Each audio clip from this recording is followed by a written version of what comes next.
नात्यामध्ये आहे अनोखी ओढ, भावा बहिणीचं नातं अमृताहुनी गोड, अमृताहुनी. होय श्रोत्यो, आज मी अत्यंत भावनिक आणि पवित्र सणाबद्दल बोलतोय, तो म्हणजे रक्षाबंधन. दरवर्षी श्रावण महिन्यातील पौर्णिमेला रक्षाबंधन साजरे केले जाते. रक्षाबंधनाला भारताच्या काही भागात नारळी पौर्णिमा तर काही भागात कजेरी पौर्णिमा देखील म्हणतात. रक्षाबंधन हा सण नाही तर भावा बहिणीच्या नात्यातील निस्सीम प्रेम, विश्वास आणि अतूट वचनबद्धतेचा सोहळा तर आहेच, शिवाय नात्याच्या खोलीची जबाबदारीची जाणीव करून देणारा संदेश सुद्धा आहे. दृढबंध हा राखीचा दोन मानाचा अतूट एक बंधन आहे. हळव्या नात्याच्या धाग्यावर मलणारं अलवार स्पंदन आहे, स्पंदन आहे. या दिवशी बहीण भावाच्या मनगटावरती राखीचा धागा बांधते. हा धागा केवळ रेशमी दोरा नसून तर भावाच्या दीर्घायुष्यासाठी आणि कल्याणासाठी तिने केलेल्या प्रार्थनेचा धागा असतो.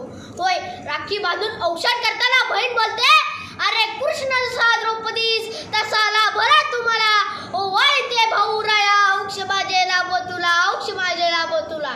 होय, भाऊ पण आयुष्यभर आपल्या बहिणीचे रक्षण, सन्मान, आधार तसे प्रत्येक सेकंदात ढाल म्हणून उभा राहण्याचे वचन देतो. होय श्रोत्यो, आजच्या युगात रक्षण या शब्दाचा अर्थ व्यापक झाला आहे.